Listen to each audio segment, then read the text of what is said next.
ವಿಧಾನಾತ್ಮಕವಾಗಿ ನೀವು ನಡವಳಿಕೆಯನ್ನ ಮಾಡದೇ ಇದ್ರೆ ನಿಮ್ಮನ್ನ ಕಿವಿ ಹಿಂಡ್ಲಿಕ್ಕೆ, ತಪರಾಕೆ ಹಾಕ್ಲಿಕ್ಕೆ, ನಿಮ್ಮನ್ನ ಎಚ್ಚರಿಸಲಿಕ್ಕೆ ಇಲ್ಲಿ ನ್ಯಾಯಾಲಯ ಇನ್ನೂ ಜೀವಂತವಾಗಿದೆ. ಅದು ಗೃಹ ಮಂತ್ರಿ ಇರ್ಬೋದು, ಮುಖ್ಯಮಂತ್ರಿ ಇರ್ಬೋದು, ರಾಷ್ಟ್ರಾಧ್ಯಕ್ಷರಿರ್ಬೋದು, ಪ್ರಧಾನಿ ಆಗಿರ್ಬೋದು, ಯಾರೂ ನಮ್ಮ ಸಂವಿಧಾನಕ್ಕೆ ಮತ್ತು ಕಾನೂನಿಗೆ ಅತೀತರಲ್ಲ.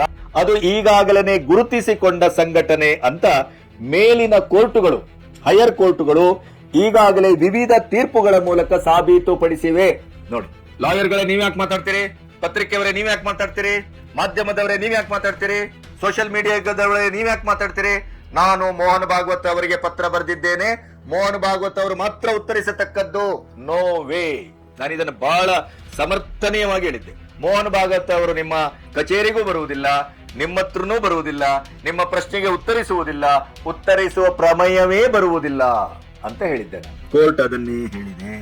RSS ಸಂಘಟನೆ ನೋಂದಾಯಿತ ಸಂಘಟನೆ ಅಲ್ಲ, ಅನಧಿಕೃತ ಸಂಘಟನೆ, ಹಾಗೆ ಹೀಗೆ ಅಂತ ನೀವು ಹೇಳುವ ಪ್ರಶ್ನೆಗೆ ಅದು ಪ್ರಶ್ನೆಯೇ ಅಲ್ಲ. ಇನ್ನೇನು ಅನಾಹುತ ಆಗ್ಬಿಡುತ್ತೆ, ಸಾಮಾಜಿಕ ಸಂಘರ್ಷ ಆಗ್ಬಿಡುತ್ತೆ. ಅವ್ರ ಕಚೇರಿಯಲ್ಲಿದೆ, ಅವ್ರು ಯಾರು, RSS ಅಂದ್ರೆ ಏನು, ಅದು ನೋಂದಾಯಿತ ಆಗಿಲ್ವಲ್ಲ ಅಂತೆಲ್ಲ ಇವತ್ತೇನು ಪೊಂಗಿ ಹೋಗ್ತಾ ಇದ್ರಲ್ಲ, ಅದಕ್ಕೆ ಕೋರ್ಟ್ ಉತ್ತರ ಕೊಟ್ಟಿದೆ.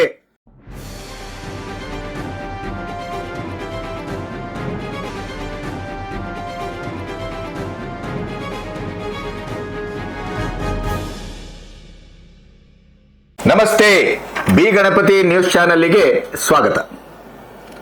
ಒಂದು ನೆನಪಿಡಿ, ಕಾನೂನು ಮತ್ತು ಸಂವಿಧಾನ ಎಲ್ಲರಿಗೂ ಒಂದೇ.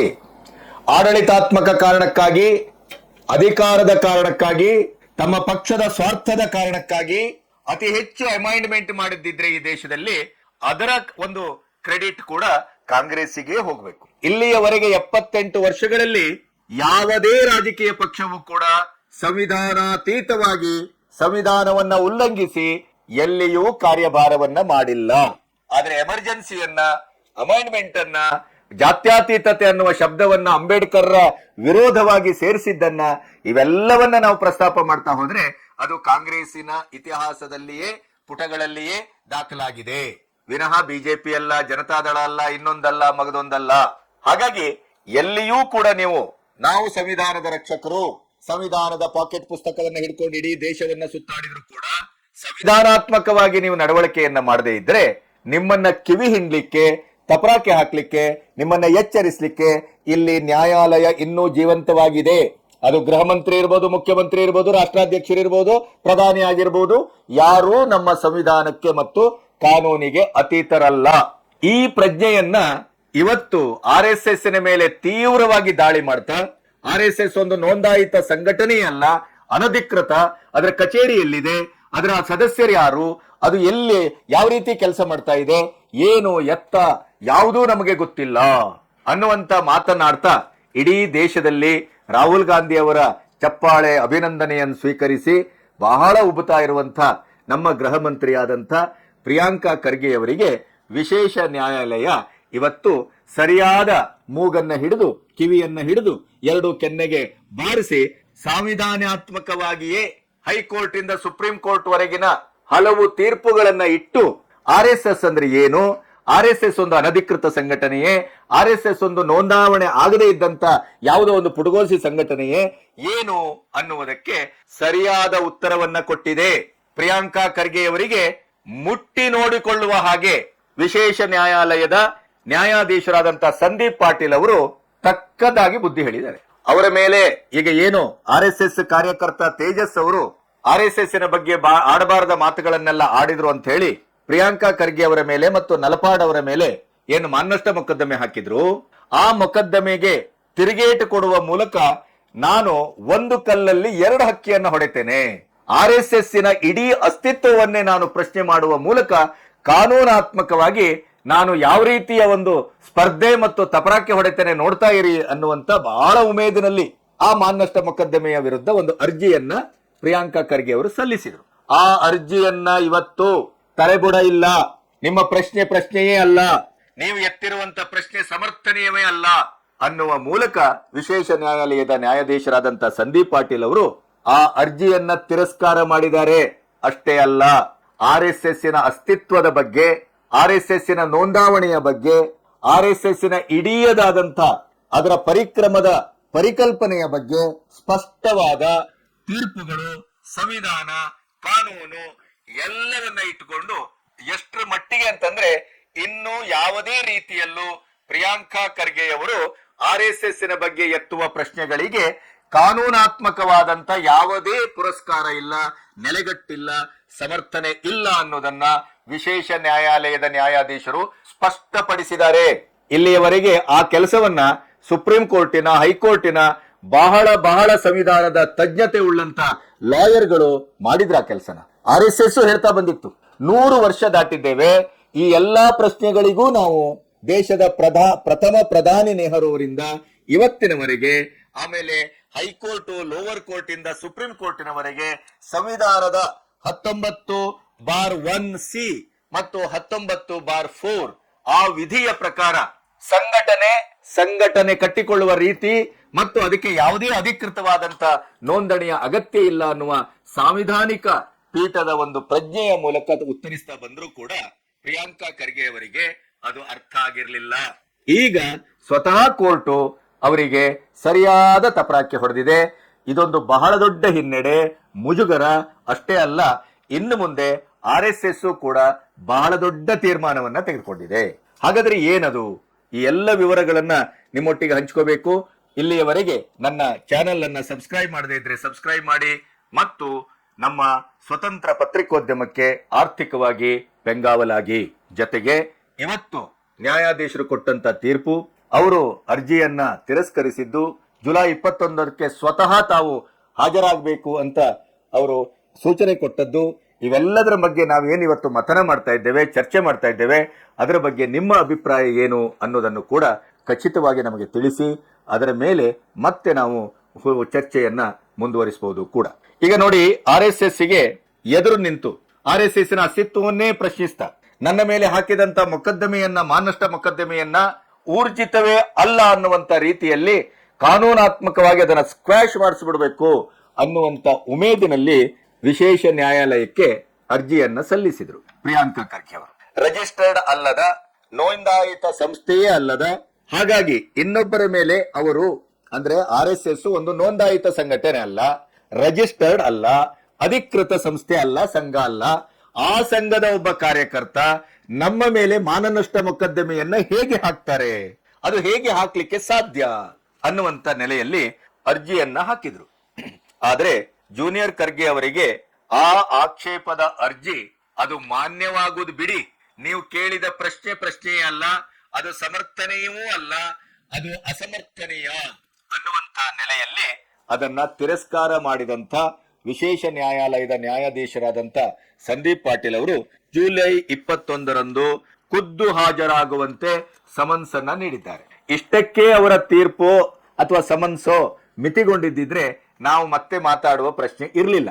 ಆದರೆ ಗೊತ್ತಿದ್ದೋ ಗೊತ್ತಿಲ್ಲದೆಯೋ ಆ ಅರ್ಜಿಯ ವ್ಯಾಪ್ತಿಯ ಒಳಗಡೆ ನ್ಯಾಯಮೂರ್ತಿಗಳು ಎಷ್ಟು ವಿವೇಚನಾಶೀಲವಾಗಿ ಈ ಅರ್ಜಿಯನ್ನ ತಿರಸ್ಕರಿಸುವುದರ ಜೊತೆಗೇನೆ RSSನ ಪ್ರಾಧಾನ್ಯತೆಯನ್ನ, RSSನ ಸಾಂಸ್ಥಿಕ ಸ್ವರೂಪವನ್ನ, RSSನ ಸಂಘಟನೆಯನ್ನ ಈ 100 ವರ್ಷಗಳಲ್ಲಿ ಈ ದೇಶದ ಕಾನೂನು ಮತ್ತು ಸಾಂವಿಧಾನಿಕವಾಗಿ, ಆಡಳಿತಾತ್ಮಕವಾಗಿ ಯಾವ ರೀತಿಯಲ್ಲಿ ಪುರಸ್ಕರಿಸಲ್ಪಟ್ಟಿದೆ, ಅದು ತಿರಸ್ಕರಿಸಲ್ಪಟ್ಟದ್ದು ಅಲ್ಲ, ಅದು ಅಸಂವಿಧಾನಿಕವೂ ಅಲ್ಲ, ಅಥವಾ ಕಾನೂನಾತ್ಮಕವಾಗಿ ಉಲ್ಲಂಘಿತವಾದಂತ ಸಂಘಟನೆಯೂ ಅಲ್ಲ, ಅದು ನೀವು ಆ ರೀತಿ ಭಾವಿಸಲಿಕ್ಕೆ ಸಾಧ್ಯವೇ ಆಗುವುದಿಲ್ಲ ಅನ್ನುವ ರೀತಿಯಲ್ಲಿ ಅತ್ಯಂತ ಸಮರ್ಥನೀಯವಾದಂತ ಒಂದು ಉತ್ತರವನ್ನ ನ್ಯಾಯಪೀಠ ನೀಡಿದೆ. ಅದು ಬಹಳ ಮುಖ್ಯ ಮತ್ತು ಅದು ಪ್ರಿಯಾಂಕಾ ಖರ್ಗೆ ಅವರಿಗೆ ಬಹಳ ಒಂದು ದೊಡ್ಡದಾದಂತ ಹಿನ್ನಡೆ, ಮುಜುಗರ.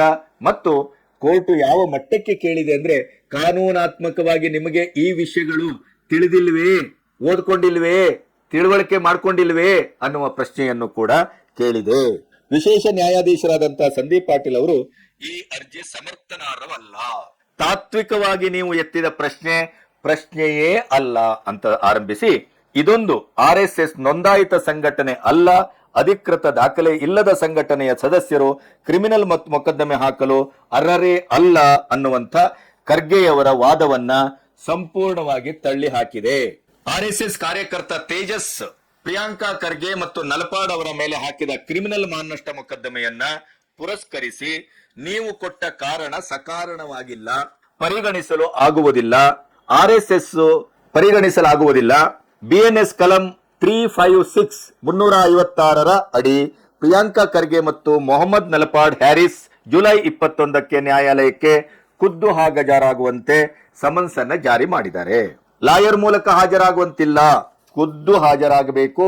ಇದೊಂದು ಗಂಭೀರ ಸ್ವರೂಪದ ಒಂದು ಪ್ರಕರಣ.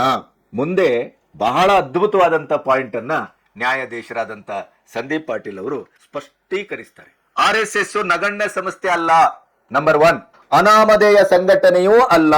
ಅದು ಈಗಾಗಲೇ ಗುರುತಿಸಿಕೊಂಡ ಸಂಘಟನೆ ಅಂತ ಮೇಲಿನ ಕೋರ್ಟುಗಳು, ಹೈಯರ್ ಕೋರ್ಟುಗಳು ಈಗಾಗಲೇ ವಿವಿಧ ತೀರ್ಪುಗಳ ಮೂಲಕ ಸಾಬೀತುಪಡಿಸಿವೆ. ನೋಡಿ, ಲಾಯರ್ಗಳೇ ನೀವ್ಯಾಕೆ ಮಾತಾಡ್ತೀರಿ? ಪತ್ರಿಕೆಯವರೇ ನೀವ್ಯಾಕೆ ಮಾತಾಡ್ತೀರಿ? ಮಾಧ್ಯಮದವರೇ ನೀವ್ಯಾಕೆ ಮಾತಾಡ್ತೀರಿ? ಸೋಷಿಯಲ್ ಮೀಡಿಯಾದವರೇ ನೀವ್ಯಾಕೆ ಮಾತಾಡ್ತೀರಿ? ನಾನು ಮೋಹನ್ ಭಾಗವತ್ ಅವರಿಗೆ ಪತ್ರ ಬರೆದಿದ್ದೇನೆ, ಮೋಹನ್ ಭಾಗವತ್ ಅವರು ಮಾತ್ರ ಉತ್ತರಿಸತಕ್ಕದ್ದು. No way. ನಾನು ಇದನ್ನು ಬಹಳ ಸಮರ್ಥನೀಯವಾಗಿ ಹೇಳಿದ್ದೆ. ಮೋಹನ್ ಭಾಗವತ್ ಅವರು ನಿಮ್ಮ ಕಚೇರಿಗೂ ಬರುವುದಿಲ್ಲ, ನಿಮ್ಮ ಹತ್ರನೂ ಬರುವುದಿಲ್ಲ, ನಿಮ್ಮ ಪ್ರಶ್ನೆಗೆ ಉತ್ತರಿಸುವುದಿಲ್ಲ, ಉತ್ತರಿಸುವ ಪ್ರಮೇಯವೇ ಬರುವುದಿಲ್ಲ ಅಂತ ಹೇಳಿದ್ದೆ ನಾನು. ಕೋರ್ಟ್ ಅದನ್ನೇ ಹೇಳಿದೆ. RSS ಸಂಘಟನೆ ನೋಂದಾಯಿತ ಸಂಘಟನೆ ಅಲ್ಲ, ಅನಧಿಕೃತ ಸಂಘಟನೆ, ಹಾಗೆ ಹೀಗೆ ಅಂತ ನೀವು ಹೇಳುವ ಪ್ರಶ್ನೆಗೆ ಅದು ಪ್ರಶ್ನೆಯೇ ಅಲ್ಲ, ಸಮರ್ಥನೀಯವೇ ಅಲ್ಲ. ನೀವು ವಿವಿಧ ಕೋರ್ಟುಗಳು ಇದರ ಬಗ್ಗೆ ನೀಡಿದ ತೀರ್ಪನ್ನ ನೋಡಿಲ್ವೇ ಅಂತ ಪ್ರಶ್ನೆ ಮಾಡಿದೆ. ಹೈಕೋರ್ಟ್ ಇಂದ ಸುಪ್ರೀಂ ಕೋರ್ಟ್ ವರೆಗೆ ಈ ವಿಷಯದಲ್ಲಿ ಈ 100 ವರ್ಷಗಳಲ್ಲಿ ಹಲವು ತೀರ್ಪುಗಳು ಬಂದಿದ್ದಾವೆ, ನೀವು ನೋಡಿಲ್ವೇ? ಇದನ್ನೇ ಮಾಧ್ಯಮಗಳು ಕೇಳಿದ್ದು, ಇದನ್ನೇ ಜೇಠ್ಮಲಾನಿ ಅವರು ಕೇಳಿದ್ದು, ಇದನ್ನೇ ಸಮರ್ಥಿಸುವ ಬಹಳ ದೊಡ್ಡ ದೊಡ್ಡ ವಕೀಲರು ಕೇಳಿದ್ದು, ಮಾಧ್ಯಮಗಳು ಕೇಳಿದ್ದು. ನೋಡಿಲ್ವೇ ತೀರ್ಪುಗಳನ್ನ? ಕಾನೂನು ಪ್ರಕಾರ ಹೋಗ್ತೇನೆ. ಎಲ್ಲಿಗೆ ಹೋಗ್ತೀರಿ? High court, lower court, supreme court, ಸಂವಿಧಾನ ಅದೇ ಚೌಕಟ್ಟಿನಲ್ಲೇ ಆಗ್ಬೇಕು ತಾನೆ. ಅದನ್ನೇ ಇವತ್ತು ನ್ಯಾಯಾಧೀಶರು ಸ್ಪಷ್ಟ ಮಾಡಿದ್ದಾರೆ. ಈಗಾದ್ರೂ ಅರ್ಥ ಮಾಡ್ಕೋಬೇಕು. ಪ್ರಿಯಾಂಕಾ ಖರ್ಗೆ ಅವರು ಪ್ರಶ್ನಿಸುವುದು ತಪ್ಪಲ್ಲ, ಆದ್ರೆ ಆ ಪ್ರಶ್ನೆಯನ್ನ ಯಾವ ನೆಲೆಯಲ್ಲಿ ಮಾಡಬೇಕು ಅನ್ನುವ ತಿಳುವಳಿಕೆ ಮಾಡ್ಕೊಳ್ಳದೆ ಇದ್ರೆ ಅದು ತಪ್ಪು. ಅದರಲ್ಲೂ ಗೃಹ ಸಚಿವರಾದಂತ ಬಹಳ ಉನ್ನತ ಸ್ಥಾನದಲ್ಲಿರುವಂತ ಈ ರಾಜ್ಯವನ್ನ ಪ್ರತಿನಿಧಿಸುವ ಕಾನೂನಾತ್ಮಕವಾಗಿ ತೊಡಕಾಗತ್ತೆ, ಇನ್ನೇನು ಅನಾಹುತ ಆಗ್ಬಿಡುತ್ತೆ, ಸಾಮಾಜಿಕ ಸಂಘರ್ಷ ಆಗ್ಬಿಡುತ್ತೆ. ಅವ್ರ ಕಚೇರಿಯಲ್ಲಿದೆ, ಅವ್ರು ಯಾರು, RSS ಅಂದ್ರೆ ಏನು, ಅದು ನೋಂದಾಯಿತ ನಿರ್ಣಯ ಆಗಿಲ್ವಲ್ಲ ಅಂತೆಲ್ಲ ಇವತ್ತೇನು ಪುಂಗಿ ಉತ್ತಾ ಇದ್ರಲ್ಲ, ಅದಕ್ಕೆ ಕೋರ್ಟ್ ಉತ್ತರ ಕೊಟ್ಟಿದೆ. ನಾವ್ ಹೇಳದ್ದಲ್ಲ, ಇದು ನ್ಯಾಯಾಧೀಶರೇ ಹೇಳಿದ್ದು. ನೋಡಿ, RSS ಈಗಾಗಲೇ ಗುರುತಿಸಲ್ಪಟ್ಟ ಸಂಘಟನೆ, ಅಕ್ಸೆಪ್ಟ್ ಆಗಿರುವ ದೇಶದ ಬಹುದೊಡ್ಡ ಸಂಘಟನೆ ಅಂದಿದೆ ಕೋರ್ಟು. ಬೇರೆ ಬೇರೆ ತೀರ್ಪುಗಳಲ್ಲಿ ಇದು ಮೆನ್ಷನ್ ಆಗಿದೆ ಅನ್ನೋದನ್ನ ನ್ಯಾಯಮೂರ್ತಿಗಳಾದಂತಹ ಸಂದೀಪ್ ಪಾಟೀಲ್ ಅವರು ಸ್ಪಷ್ಟವಾಗಿ ಉಲ್ಲೇಖಿಸಿದ್ದಾರೆ. ಆರೋಪಿಗಳು ಒಂದು ಕಡೆ RSS ಮತ್ತು ಅದರ ಸದಸ್ಯರ ಅಸ್ತಿತ್ವವನ್ನ ಒಪ್ಪುಕೊಂಡು ಅವರ ಮೇಲೆ ಆರೋಪ ಮಾಡ್ತಾರೆ. ಇದು ನ್ಯಾಯಮೂರ್ತಿ ಅವರು ಇನ್ನೂ ವಿವರಣೆಯನ್ನ ಕೊಟ್ಟದ್ದು. ನೀವು ಒಂದು ಕಡೆ RSS ಅನ್ನು ಒಪ್ಕೊಳ್ತೀರಿ, ಅವರ ಸದಸ್ಯರನ್ನ ಒಪ್ಕೊಳ್ತೀರಿ, ಆ ಒಪ್ಪಿಕೊಂಡ ನೆಲೆಯಲ್ಲಿ ಅವರ ಮೇಲೆ ಆರೋಪವನ್ನ ಮಾಡ್ತೀರಿ.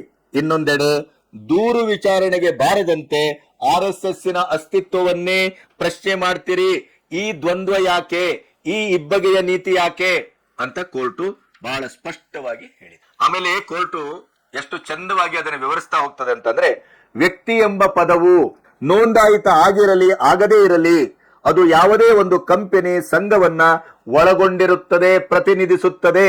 ಇದು ಬಹಳ ಮುಖ್ಯವಾದಂತ ಪಾಯಿಂಟ್. ಹಾಗಾಗಿ RSSನ ನೋಂದಾವಣೆಯ ಬಗ್ಗಾಗಲಿ, ಅಸ್ತಿತ್ವದ ಬಗ್ಗಾಗಲಿ, ಅಧಿಕೃತತೆಯ ಬಗ್ಗಾಗಲಿ ನೀವು ಪ್ರಶ್ನಿಸಿದ್ದು ಎಲ್ಲವೂ ಅದು ಕಾನೂನಾತ್ಮಕವಾಗಿ, ಸಾಂವಿಧಾನಿಕವಾಗಿ ಅಪ್ರಸ್ತುತ ಪ್ರಶ್ನೆಗಳು. ಅದು ಪ್ರಶ್ನೆಗಳೇ ಅಲ್ಲ. ಕಾನೂನಿನ ಅಡಿ ವ್ಯಕ್ತಿಗಳ ಸಮೂಹವನ್ನ ಗುರುತಿಸಲು ಅಧಿಕೃತ ನೋಂದಣಿ, ಸದಸ್ಯತ್ವ ಅಥವಾ ದಾಖಲಾತಿಗಳು ಇಲ್ಲವೇ ಪುರಾವೆ ಕಡ್ಡಾಯ ಅಲ್ಲವೇ ಅಲ್ಲ ಅನ್ನುವುದನ್ನ ನ್ಯಾಯಾಲಯ ಕಡ್ಡಿ ಮುರಿದಾಗಿ ಹೇಳಿದೆ. ಇದೆಲ್ಲವೂ ಎಷ್ಟರ ಮಟ್ಟಿಗೆ ಅಂತಂದ್ರೆ ಅದ್ಭುತ ಅಂದ್ರೆ ಆಶ್ಚರ್ಯ, ಮತ್ತೆ ಅದು ಏನ್ ಹೇಳ್ಬೇಕು ಗೊತ್ತಾಗುದಿಲ್ಲ. ಯಾಕಂದ್ರೆ ಇಲ್ಲಿವರೆಗೆ ಪ್ರಿಯಾಂಕಾ ಖರ್ಗೆ ಅವರು RSSನ ಜಪ ಮಾಡ್ತಾ ಅದನ್ನ ಹಿಡ್ಕೊಂಡು ಏನು ರೌದ್ರಾವತಾರದಿಂದ ಮಾಧ್ಯಮದ ಎದುರು ಏನೇನೆಲ್ಲಾ ಪ್ರಶ್ನೆ ಮಾಡಿದ್ರು, ಅದಕ್ಕೆ ಹೆಕ್ಕಿ ಹೆಕ್ಕಿ ಹೆಕ್ಕಿ ನ್ಯಾಯಮೂರ್ತಿಗಳು ಇದಕ್ಕೆ ಉತ್ತರ ಕೊಟ್ಟಂಗಿದೆ. ಕೆದಕಿ ಉತ್ತರ ಕೊಟ್ಟಂಗಿದೆ. ಸಂವಿಧಾನವು ಇದನ್ನೇ ಹೇಳಿರೋದು. ಯಾವುದೇ ವ್ಯಕ್ತಿ ಕಟ್ಟಿಕೊಂಡ ಸಂಘದ ನೋಂದಣಿಯ ಅವಶ್ಯಕತೆ ಇಲ್ಲ ಅನ್ನೋದನ್ನ 19/1C 19/4 ವಿಧಿಯಲ್ಲಿ ಬಹಳ ಸ್ಪಷ್ಟವಾಗಿ ಹೇಳಿದೆ. ಇದನ್ನೇ RSS ಹೇಳಿತ್ತು. RSSನ ಸಂಬಂಧಿತ ಲಾಯರ್ಗಳು ಹೇಳಿದ್ರು. ಎಲ್ಲರೂ ಹೇಳಿದ್ದನ್ನು ಕೂಡ ನಮ್ಮ ಪ್ರಿಯಾಂಕಾ ಖರ್ಗೆ ಅವರು ಕೇಳಿರ್ಲಿಲ್ಲ. ಆದರೆ ಈಗ ಮತ್ತೆ ಮತ್ತೆ ಅದೇ ಗಾದೆಯನ್ನ ನಾನು ಮತ್ತೆ ಹೇಳ್ಬೇಕು ಅಂತಂದ್ರೆ ಕೋಲ್ ಕೊಟ್ಟು ಪೆಟ್ಟು ತಿನ್ನುವ ಕಥೆ ಇದು. ಮಾನನಷ್ಟ ಮೊಕದ್ದಮೆ ಹಾಕಿದ್ದಕ್ಕೆ ಅವ್ರು ಯಾವ ಸಂಘಟನೆ, ಅದು ಅಸ್ತಿತ್ವ ಇಲ್ಲದೆ ಸಂಘಟನೆ, ಅಧಿಕೃತ ಅಲ್ಲದೆ ಇದ್ದ ಸಂಘಟನೆ, ನೋಂದಣಿ ಇಲ್ಲದೆ ಇದ್ದ ಸಂಘಟನೆ, ಅದರ ಸದಸ್ಯರು ನನ್ನ ಮೇಲೆ ಹೆಂಗ್ ಕ್ರಿಮಿನಲ್ ಕೇಸ್ ಹಾಕ್ತಾರೆ ಅಂತ ಏನು ಅರ್ಜಿ ಹಾಕಿದ್ರು ಅದಕ್ಕೆ ಸರಿಯಾದ ರೀತಿಯಲ್ಲಿ ನೋಡ್ರಪ್ಪ ಹಿಂಗಿದೆ ಹಿಂಗಿದೆ ಹಿಂಗಿದೆ ತಿಳುವಳಿಕೆ ಮಾಡ್ಕೊಂಡು ಬನ್ನಿ, ಓದ್ಕೊಂಡು ಬನ್ನಿ, ಸ್ವಲ್ಪ ಹಿಂದೆ ಮುಂದೆ ನೋಡ್ಕೊಂಡು ಬನ್ನಿ, ಏಕದಮ್ ಅಧಿಕಾರ ಇದೆ, ಏಕದಮ್ ನಾವು ಗೃಹ ಮಂತ್ರಿಗಳು, ಈ ರಾಜ್ಯ ನಮ್ಮದು, ಇಲ್ಲಿ ನಾವು ನಡೆಸಬೇಕು ಅಂತಾದ್ರೆ ನಾವು ಹೇಳ್ದಂಗೆ ಕೇಳಬೇಕು. ನೀವು ಈ ತರದ ನಿಮ್ಮ ವೀರ ವೇಷ ಅಥವಾ ನಿಮ್ಮ ವೈಯಕ್ತಿಕವಾದ ಆವೇಗ ಉದ್ವೇಗ ನೋ. ಕಾನೂನು ನೀವೇ ಹೇಳಿದ್ದು ಕಾನೂನಾತ್ಮಕವಾಗಿ ಅವ್ರು ಇರ್ಬೇಕು, ನಾವು ಇರ್ಬೇಕು. ಅವರು ಸಂವಿಧಾನಾತ್ಮಕವಾಗಿ ನಡ್ಕೋಬೇಕು, ನಾವು ಸಂವಿಧಾನಾತ್ಮಕವಾಗಿ ನಡ್ಕೋಬೇಕು. ಸಂವಿಧಾನ ಕಾನೂನಿಗಿಂತ ದೊಡ್ಡವರು ಯಾರು ಇಲ್ಲ, ಅದನ್ನೇ ಕೋರ್ಟ್ ಹೇಳಿದೆ. ಕಾನೂನು ಪ್ರಕಾರ RSS ಅಧಿಕೃತ ಸಂಘಟನೆ, ಸಾಂವಿಧಾನಿಕವಾಗಿ RSS ಅಧಿಕೃತವಾಗಿದ್ದ ಸಂಘಟನೆ ಅಂತ ಹೇಳಿದೆ. ಇದನ್ನ ಮೀರಿ ಯಾವುದನ್ನು ನಾವು RSS ಬಗ್ಗೆ ಅನಧಿಕೃತ ಸಂಘಟನೆ ಇತ್ಯಾದಿ ಅಂತ ಹೇಳುವಾಗಿಲ್ಲ ಅನ್ನೋದನ್ನು ಹೇಳ್ತಾ, ಇಂಥ ಷರತ್ತುಗಳನ್ನ ಕಾನೂನಿನಲ್ಲಿ ಸೇರಿಸುವುದು ಅಂದರೆ ವಿಧಾನಮಂಡಲವು ಉದ್ದೇಶಪೂರ್ವಕವಾಗಿ ಸೇರಿಸದ ಶಬ್ದಗಳನ್ನ ನ್ಯಾಯಾಲಯ ಸೇರಿಸಿದಂತಾಗುತ್ತದೆ. ನಾವು ಹಾಗೆ ಮಾಡ್ಲಿಕ್ಕೆ ಬರುವುದಿಲ್ಲ. ಕೇರಳ ಹೈಕೋರ್ಟಿನ ತೀರ್ಪು, ಅದನ್ನ ಎತ್ತಿ ಹಿಡಿದ ಸುಪ್ರೀಂ ಕೋರ್ಟಿನ ತೀರ್ಪನ್ನ ದೃಢೀಕರಿಸಿ ನ್ಯಾಯಮೂರ್ತಿಗಳಾದಂತ ಸಂದೀಪ್ ಪಾಟೀಲ್ ಅವರು ಇದನ್ನ ಅವರಿಗೆ ಕಿವಿ ಹಿಂಡಿ ಮಗುವಿಗೆ ಬುದ್ಧಿ ಹೇಳಿದ ಹಾಗೆ ಪ್ರಿಯಾಂಕಾ ಖರ್ಗೆ ಅವರಿಗೆ ಹೇಳಿದ್ದಾರೆ. RSS ಈಗಾಗಲೇ ಇದನ್ನ ಸ್ಪಷ್ಟ ಮಾಡಿತ್ತು. ಈ ಎಲ್ಲ ರೀತಿಯ ವಿವರಗಳನ್ನ ಇಟ್ಟುಕೊಂಡು ಈಗಾಗಲೇ ಅದನ್ನ ಸ್ಪಷ್ಟ ಮಾಡಿತ್ತು. ಮತ್ತೆ ಇನ್ನೊಮ್ಮೆ ನ್ಯಾಯಮೂರ್ತಿ ಸಂದೀಪ್ ಪಾಟೀಲ್ ಅವರು ಕೊನೆಯದಾಗಿ ಮತ್ತೊಮ್ಮೆ ಹೇಳ್ತಾರೆ, RSS ಈಗಾಗಲೇ ನಿರ್ದಿಷ್ಟವಾಗಿ ಗುರುತಿಸಬಹುದಾದ ಸಮೂಹ ಅಂತ ಕಾನೂನಾತ್ಮಕವಾಗಿ ಪರಿಗಣಿಸಲ್ಪಟ್ಟಿದೆ ಅನ್ನೋದನ್ನ ಬಹಳ ಸ್ಪಷ್ಟವಾಗಿ ಹೇಳ್ತಾರೆ. ಇದನ್ನೇ ಮೋಹನ್ ಭಾಗವತ್ ಹೇಳಿದ್ದು. 100 ವರ್ಷಗಳಿಂದ ನಾವು ಇದನ್ನೇ ಹೇಳ್ತಾ ಬಂದಿದ್ದೇವೆ. ನ್ಯಾಯಾಲಯ, ಸಂವಿಧಾನ, ಸರ್ಕಾರ, ನೆಹರು ಇವರೆಲ್ಲರೂ ಗುರುತಿಸಲ್ಪಟ್ಟಂತ ಅಧಿಕೃತ ದಾಖಲೆಗಳಿದೆ ನಮ್ಮ ಹತ್ರ. ಸಂಘಕ್ಕೆ ಬರುವಂತ ಪ್ರತಿಯೊಂದು ಪೈಸದ ಲೆಕ್ಕ ಇದೆ. ಗುರುದಕ್ಷಿಣೆ ಇರ್ಬೋದು, ಇನ್ನೊಂದಿರ್ಬೋದು, ಅದು ಹೇಗೆ ವಿನಿಯೋಗಿಸ್ತೇವೆ ಅನ್ನೋದ್ರ ಬಗ್ಗೆ ನಮಗೆ ಪ್ರತಿಯೊಂದಕ್ಕೂ ಲೆಕ್ಕ ಇಟ್ಟಿದ್ದೇವೆ. ಈಗ ಚಿಂತನ ಮಂಥನ ನಡೀತಾ ಇದೆ ಬೆಳಗಾವಿಯಲ್ಲಿ. ತೆಲಂಗಾಣ, ಕರ್ನಾಟಕ, ಆಂಧ್ರ ಪ್ರದೇಶದ ಪ್ರಚಾರಕರಾದಂತ ಭರತ್ ಕುಮಾರ್ ಅವರು ಒಂದು ಪರಮಾನನ್ನ ಹೊರಡಿಸಿದ್ದಾರೆ. ಬಿಜೆಪಿಯವರಿಗೂ ಅಥವಾ RSS ನ ಕಾರ್ಯಕರ್ತರಿಗೂ ಇತ್ಯಾದಿ ಇತ್ಯಾದಿ. ಇನ್ನು ಮುಂದೆ ಯಾವುದೇ ರೀತಿಯಲ್ಲೂ ಪ್ರಿಯಾಂಕಾ ಖರ್ಗೆ ಅವರ ಈ ಪ್ರಶ್ನೆಯಲ್ಲದ ಪ್ರಶ್ನೆಗೆ, ಅಪ್ರಸ್ತುತವಾದಂತಹ ಅಧಿಕ ಪ್ರಸಂಗಕ್ಕೆ ಉತ್ತರವನ್ನ ಕೊಡಬೇಡಿ. ಈಗಾಗಲೇ 100 ವರ್ಷದಲ್ಲಿ RSS ಕಾನೂನಾತ್ಮಕವಾಗಿ ಸಾಂವಿಧಾನಿಕವಾಗಿ ಉತ್ತರವನ್ನ ಕೊಟ್ಟು ಆಗಿದೆ. ನೋಂದಣಿಯ ಬಗ್ಗೆ ಇನ್ನೂ ಮುಂದೆ ಹೋಗಿ ಒಂದು ಮಾತನ್ನ ಪ್ರಿಯಾಂಕಾ ಖರ್ಗೆ ಅವರಿಗಿದೆ ಸವಾಲೆಸೆದಿದ್ದಾರೆ. ಇಷ್ಟೆಲ್ಲ 100 ವರ್ಷದಲ್ಲಿ ನಾವು ಕಾನೂನಾತ್ಮಕವಾಗಿ ಸಾಂವಿಧಾನಿಕವಾಗಿ ಎತ್ತಿದ ಪ್ರಶ್ನೆಗಳಿಗೆ ಪ್ರತಿ ಒಂದು ಕಡೆಗೆ ಉತ್ತರ ಕೊಟ್ಟು ಸಕಾರಣವಾಗಿ ಸಮರ್ಥನೀಯವಾಗಿ ನಾವು ಕಾನೂನಾತ್ಮಕವಾಗಿ ತೀರ್ಪುಗಳನ್ನ ಪಡ್ಕೊಂಡಿದ್ದೇವೆ. ನಾವು ರಾಜಾರೋಷ ರಹದಾರಿಯಲ್ಲೇ ನಡೀತಾ ಇದ್ದೇವೆ. ಹಾಗಾಗಿ ನಿಮಗೆ ಅದನ್ನೂ ಮೀರಿ ಎಲ್ಲಾ ಸಂಘ ಸಂಸ್ಥೆಗಳು ನೋಂದಣಿ ಆಗತಕ್ಕದ್ದು ಅನ್ನುವ ರೀತಿಯಲ್ಲಿ ನೋಂದಣಿ ಕಡ್ಡಾಯಗೊಳಿಸುವ ವಿಶೇಷ ಕಾನೂನನ್ನ ತನ್ನಿ. ಆ ಕಾನೂನು ಬಂದ ಮೇಲೆ ನಾವು ಯೋಚನೆ ಮಾಡ್ತೇವೆ. ಅದನ್ನ ಕಡ್ಡಾಯಗೊಳಿಸಿ ಕಾನೂನು ತನ್ನಿ. ಆ ಕಾನೂನು ತಂದ ಮೇಲೆ ನಾವು ಅದರ ಬಗ್ಗೆ ಆ ಪ್ರಕಾರ ನಡ್ಕೊಳ್ಳಿಕ್ಕೆ ಯೋಚಿಸ್ತೇವೆ. ಇದು ಪ್ರಿಯಾಂಕಾ ಖರ್ಗೆ ಅವರಿಗೆ RSS ಹಾಕಿದಂತ ಸವಾಲು ಭರತ್ ಕುಮಾರ್ ಅವರು. ಆಮೇಲೆ ಕೊನೆಯದಾಗಿ ಮೋಹನ್ ಭಾಗವತ್ ಅವರಿಗೆ, ನೀವು ಹೇಗೂ ಬೆಳಗಾವಿಗೆ ಬರ್ತೀರಿ. ಹೌದು, 4-5 ದಿನ ಬೆಳಗಾವಿಯಲ್ಲಿ ಮೋಹನ್ ಭಾಗವತ್ ಅವರು ಮೊಕ್ಕಾಂ ಹೂಡ್ತಾರೆ ಚಿಂತನ ಮಂಥನದಲ್ಲಿ. ಬರುವಾಗ ಬರೀ ಕೈಯಲ್ಲಿ ಬರಬೇಡಿ, ಒಂದಿಷ್ಟು ನೋಂದಣಿಯ ಕಾಗದ ಪತ್ರಗಳನ್ನ ಇತ್ಯಾದಿಗಳನ್ನ ಹಿಡ್ಕೊಂಡು ಬನ್ನಿ ಅಂತೇನು ಪ್ರಿಯಾಂಕಾ ಖರ್ಗೆ ಅವರು ಹೇಳಿದ್ರಲ್ಲ, ಅದರ ಅಗತ್ಯ ಇಲ್ಲ ಅನ್ನೋದನ್ನ ಮೋಹನ್ ಭಾಗವತರು ಹೇಳಿಲ್ಲ. ಆದ್ರೆ ವಿಶೇಷ ನ್ಯಾಯಾಲಯದ ನ್ಯಾಯಮೂರ್ತಿಗಳಾದಂತ ಸಂದೀಪ್ ಪಾಟೀಲ್ ಅವರು ತನ್ನ ಸಮನ್ಸ್ ಜಾರಿ ಮಾಡುವಾಗ ಅದಕ್ಕೆ ಸಂಪೂರ್ಣ ವಿವರಗಳನ್ನ ಸಾಂವಿಧಾನಿಕವಾಗಿಯೇ ಕೊಟ್ಟಿದ್ದಾರೆ. ಹಾಗಾಗಿ ಮೋಹನ್ ಭಾಗವತರು ಇನ್ನು ಬರಿಗೈ ಬರ್ತಾರೋ ಬೇರೆ ಏನಾದ್ರೂ ತರ್ತಾರೋ ಏನೋ ಅದು ಗೊತ್ತಿಲ್ಲ. ಒಂದಂತೂ ಸತ್ಯ, ಇದು ಕೋಲ್ಕೊಟ್ಟು ಪೆಟ್ಟಿಂದ ಕತೆ. ದಾರಿಯಲ್ಲಿ ಹೋಗುವ ಮಾರಿಯನ್ನ ಮಲೆಗೆ ಎಳ್ಕೊಂಡಂತದ್ದು, ಇರಲಾರದೆ ಇರುವೆ ಬಿಟ್ಕೊಂಡ ಅನ್ನುವ ಗಾದೆ ಮಾತಿಗೆ ಒಂದು ಅನ್ವರ್ಥವಾಗಿ ಇವತ್ತು ಯಾರಾದ್ರೂ ಕಂಗೊಳಿಸ್ತಾ ಇದ್ರೆ ಅದು ನಮ್ಮ ಪ್ರೀತಿಯ ಪ್ರಿಯಾಂಕಾ ಖರ್ಗೆ ಅವರು. ನ್ಯಾಯಾಲಯ RSS ಕೊಡಬಹುದಾದಂತ ಅಥವಾ RSS ಕಾರ್ಯಕರ್ತರು ಕೊಡಬಹುದಾದಂತ, ಸಂವಿಧಾನ ತಜ್ಞರು ಮತ್ತು ಕಾನೂನು ತಜ್ಞರು ಕೊಡಬಹುದಾದಂತ ಕೊಟ್ಟಿರುವ ಎಲ್ಲಾ ಸಮರ್ಥನೆಗಳನ್ನೂ ಮೀರಿ ಪ್ರಿಯಾಂಕಾ ಖರ್ಗೆ ಅವರು RSS ನ ಮೇಲೆ ಏನು ಈ 100 ವರ್ಷದಲ್ಲಿ ಬಾಕಿ ಯಾರೂ ಎಸೆಯದಿದ್ದ ಪ್ರಶ್ನೆಗಳನ್ನು ಎಸೆದಿದ್ದೇನೆ. ಕೆದಕುವ ರೀತಿಯಲ್ಲಿ ನಾನು ಕೆದಕಿದ್ದೇನೆ. RSS ಶಂಡಿಯನ್ನ ಹಿಡಿದಿದ್ದೇನೆ. RSS ಅನಧಿಕೃತ ಸಂಘಟನೆ ಅನ್ನೋದನ್ನ ನಾನು ಸಾಬೀತುಪಡ್ತೇನೆ ಅನ್ನುವಂತ ಒಂದು ಫೋರ್ಸ್ ಅಲ್ಲಿ ಏನು ಹೊರಟಿದ್ರು, ಅದಕ್ಕೆಲ್ಲದಕ್ಕೂ ಮರ್ದನ ರೀತಿಯಲ್ಲಿ ವಿಶೇಷ ನ್ಯಾಯಾಲಯ ಇವತ್ತು ಸಮನ್ಸ್ ಅನ್ನ ಜಾರಿ ಮಾಡುವಾಗ ಸಮಗ್ರವಾಗಿ ಉತ್ತರಿಸಿದೆ. ಇದು ದೊಡ್ಡ ಹಿನ್ನಡೆ, ಸೆಟ್ ಬ್ಯಾಕ್, ಮುಜುಗರ ಮತ್ತು ತಪರಾಕಿ ಆಘಾತ. ಇನ್ನಾದ್ರೂ ಕೂಡ ಕ್ವಾರಿಯಲ್ಲಿ ಬಿದ್ದು ಸಾಯುವವರನ್ನ ನಾನೋಗಿ ಕಾಯ್ಲಿಕ್ಕಾಗತ್ತಾ ಅನ್ನುವಂತ ಮಾತನ್ನ ಒಬ್ಬ ಗೃಹ ಸಚಿವರಾಗಿ ಹೇಳಿದ್ದಕ್ಕೆ ಸಿಕ್ಕಾಪಟ್ಟೆ ಆಕ್ರೋಶ ವ್ಯಕ್ತವಾಗ್ತಾ ಇದೆ. ಆ ಎಲ್ಲ ರೀತಿಯ ಮಾತುಗಳನ್ನು ಆಡುವ ಬದಲು ಗೃಹ ಇಲಾಖೆಗೆ ಒಂದು ಹೊಸ ಚಾರ್ಮ್ ಅನ್ನ, ಚಹರೆಯನ್ನ, ಒಂದು ಚರಿಷ್ಮವನ್ನ ತರುವ ಕೆಲಸವನ್ನ ಒಬ್ಬ ಯುವ ಮುಂದಾಳುವಾಗಿ ಪ್ರಿಯಾಂಕಾ ಖರ್ಗೆ ಅವರು ಮಾಡುವ ಮೂಲಕ ಕರ್ನಾಟಕಕ್ಕೆ ಕೀರ್ತಿ ತರುವಂತ ಒಬ್ಬ ರಾಜಕಾರಣಿಯಾಗಲಿ ಮತ್ತು ನಾಯಕನಾಗಲಿ ಗೃಹ ಸಚಿವರಾಗಲಿ ಅಂತ ನಾನು ಆಶಿಸ್ತೇನೆ. ಈ ಲೆಕ್ಕ ಇಲ್ಲದೆ ಇದ್ದದ್ದು, ಈ ಅರ್ಥವಿಲ್ಲದೆ ಇದ್ದದ್ದು, ಈ ನೆಲಬೆಲೆ ಇಲ್ಲದೆ ಇದ್ದಂತ ಯಾವ್ಯಾವುದೋ ವೈಯಕ್ತಿಕ ದ್ವೇಷಾಸೂಯೆಗಳಿಗಾಗಿ RSS ಮೇಲೆ ಪ್ರಹಾರ ಮಾಡುವಂತ ಈ ಕೆಲಸಗಳಲ್ಲಿ ಅವರ ಅಮೂಲ್ಯವಾದಂತ ಸಮಯವನ್ನ ವ್ಯಯ ಮಾಡುವುದು ಬೇಡ ಅನ್ನುವಂತ ಮಾತನ್ನು ಹೇಳ್ತಾ, ದಯವಿಟ್ಟು ಇಲ್ಲಿಯವರೆಗೆ ನನ್ನ ಚಾನೆಲ್ ಅನ್ನು ಸಬ್ಸ್ಕ್ರೈಬ್ ಮಾಡದೇ ಇದ್ರೆ ಸಬ್ಸ್ಕ್ರೈಬ್ ಮಾಡಿ, ಬೆಲ್ ಐಕಾನ್ ಒತ್ತಿ, ಶೇರ್ ಮಾಡಿ ಮತ್ತು ಈ ಅಭಿಪ್ರಾಯವನ್ನ ನಮ್ಮ ಕಮೆಂಟ್ ಮೂಲಕ ನಿಮಗೇನು ಅನಿಸ್ತದೆ, ಖರ್ಗೆ ಅವರ ನಡೆ, ನ್ಯಾಯಾಧೀಶರು ಕೊಟ್ಟಂತ ಇವತ್ತಿನ ಇಡೀದಾದಂತ ತೀರ್ಪು, ಇವೆಲ್ಲದರ ಬಗ್ಗೆ ನಿಮಗೇನು ಅನಿಸ್ತದೆ ಅನ್ನೋದನ್ನ ದಯವಿಟ್ಟು ಕಮೆಂಟ್ ಮೂಲಕ ನಮಗೆ ತಿಳಿಸ್ತೀರಿ ಅನ್ನುವ ವಿಶ್ವಾಸದಲ್ಲಿ ನನ್ನ ಮಾತನ್ನ ಮುಗಿಸ್ತೇನೆ. ನಮಸ್ತೆ.